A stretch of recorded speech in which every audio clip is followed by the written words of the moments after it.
बिहार की राजनीति में आज ऐसा मोड़ आ गया है जहां पुरानी किताबें बंद हो रही हैं और नई सियासी पटकथा लिखी जा रही है। नीतीश कुमार, जो 2 दशकों से ज्यादा समय से बिहार की कमान संभालते रहे, अब राज्यसभा की ओर बढ़ रहे हैं। उनका बेटा निशांत कुमार, जो अब तक राजनीति से दूर थे, कल ही जनता दल यूनाइटेड में शामिल हो गए। और इसी बीच खबरें आ रही हैं कि नई सरकार का फॉर्मूला लगभग तय है कि सम्राट चौधरी मुख्यमंत्री होंगे और निशांत कुमार डिप्टी सीएम। ये सिर्फ नेतृत्व परिवर्तन नहीं है, ये बिहार में एक बड़े बदलाव की शुरुआत है। और इस बदलाव के साथ एक ऐसा मास्टर स्ट्रोक जुड़ा है जो बीजेपी को बिहार और बंगाल दोनों में मजबूत स्थिति दे सकता है। नमस्कार, मेरा नाम है शुभम गुप्ता और आप देखना शुरू कर चुके हैं वीके न्यूज। देखिए, नीतीश कुमार ने राज्यसभा के लिए नामांकन दाखिल किया। अमित शाह उनके साथ थे, सम्राट चौधरी भी वहां पर मौजूद थे। ये सब संकेत देता है कि अब बीजेपी की बारी है। बिहार में पहली बार बीजेपी का मुख्यमंत्री बनेगा। सम्राट चौधरी का नाम इसमें सबसे आगे है। वो कुशवाहा समुदाय से आते हैं जो नीतीश की जातिगत समीकरण में अहम भूमिका निभाते हैं। नीतीश खुद कह चुके हैं कि सम्राट ही सबसे बेहतर विकल्प है। उनकी ट्यूनिंग नीतीश के साथ इतनी अच्छी रही है कि अब निशांत के साथ भी यही जारी रहेगा। जेडीयू को 15 मंत्री पद, एक डिप्टी सीएम जो होंगे निशांत कुमार, और बीजेपी को 17 मंत्री पद प्लस सीएम। छोटे सहयोगी दलों को भी इसमें हिस्सा दिया जाएगा। और ये फॉर्मूला एनडीए की मजबूती दिखाता है। लेकिन असली खेल यहां से शुरू होता है। सम्राट चौधरी जैसे आक्रामक हिंदुत्व की राजनीति करने वाले नेता जब मुख्यमंत्री बनेंगे तो बीजेपी का एक पुराना एजेंडा तेजी से आगे बढ़ेगा, और वो एजेंडा है घुसपैठ की समस्या का स्थायी समाधान। अमित शाह ने हाल ही में सीमांचल के दौरे पर साफ कहा था कि हर घुसपैठिए को देश से बाहर निकाला जाएगा, और ये काम बिहार से शुरू होगा।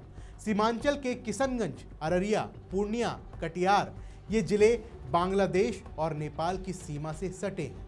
यहाँ अवैध घुसपैठ से जनसंख्यिकी बदल गई है। अमित शाह ने कहा है कि बिहार, झारखंड, पश्चिम बंगाल सबसे ज्यादा प्रभावित है। डेमोग्राफिक चेंज खतरनाक है जो संस्कृति, इतिहास और भूगोल पर सीधे असर डालते हैं। अब सोचिए, जब बिहार में बीजेपी का मुख्यमंत्री बनेगा तो केंद्र और राज्य की तालमेल से क्या होगा?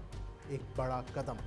सीमांचल के कुछ जिलों और पश्चिम बंगाल के उत्तरी हिस्से, मालदा, उत्तर दिनाजपुर, सिलीगुड़ी कॉरिडोर यानी चिकन नेक को मिलाकर नया प्रशासनिक क्षेत्र बनाना, ये नया राज्य या फिर नया यूनाइटेड टेरिटरी हो सकता है। और ये सिर्फ अफवाह नहीं है। अमित शाह के दौरे के बाद ऐसी खबरें तेज हुई हैं। विपक्ष चिल्ला रहा है कि ये बंगाल को काटने की साजिश है, लेकिन सच्चाई ये है कि ये घुसपैठ से निजात पाने का एक रास्ता है। ये फैसला बिहार और बंगाल दोनों के लिए गेम चेंजर साबित होगा। बिहार में सीमांचल से घुसपैठ की समस्या कम होगी, सुरक्षा मजबूत होगी, विकास तेज होगा, और बंगाल में ममता दीदी की राजनीति का एक बड़ा आधार हिल जाएगा, क्योंकि उनकी राजनीति घुसपैठियों पर ही टिकी है।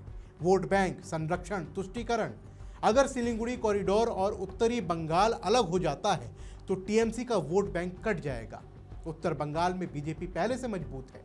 नया क्षेत्र बनने से वहां हिंदुत्व की राजनीति और मजबूत होगी। ममता के लिए बड़ा झटका होगा, क्योंकि उनकी सारी राजनीति इसी क्षेत्र की जनसंख्यिकी पर निर्भर है। देखिए, ये कोई नई बात नहीं है।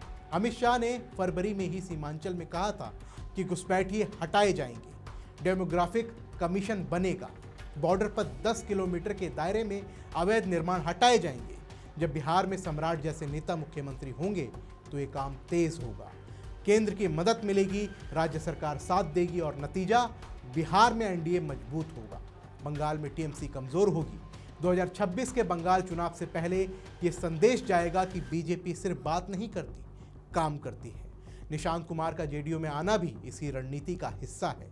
नीतीश की विरासत को नई पीढ़ी संभालेगी, लेकिन असल में ये बीजेपी को फायदा देगा, क्योंकि जेडीयू अब बीजेपी के साथ मजबूती से जुड़ी रहेगी। सम्राट और निशांत की जोड़ी, एक तरफ आक्रामक हिंदुत्व, दूसरी तरफ सुशासन की छवि। ये जोड़ी 2029 के लोकसभा और 2030 के विधानसभा चुनाव में बड़ा हथियार बनेगी। पिछड़े, अति पिछड़े, कुर्मी, कुशवाहा सब साधे जाएंगे। लेकिन सवाल ये है कि क्या ये विपक्ष इसे रोक पाएगा?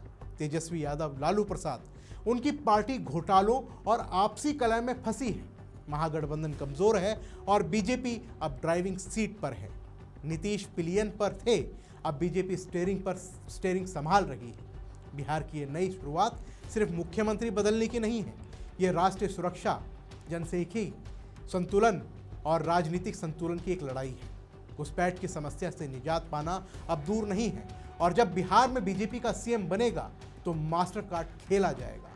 नया क्षेत्र, मजबूत सीमा, सुरक्षित देश। ममता दीदी और तुष्टीकरण की राजनीति के लिए ये सबसे बड़ा झटका होगा। और आप क्या सोचते हैं? क्या ये बदलाव बिहार और बंगाल की राजनीति बदल देगा? कमेंट बॉक्स में अपनी राय हमें जरूर दें। फिलहाल के लिए इस रिपोर्ट में बस इतना ही। मिलते हैं अगली वीडियो में, तब तक के लिए जय हिंद। वीके न्यूज, राष्ट्र के नाम।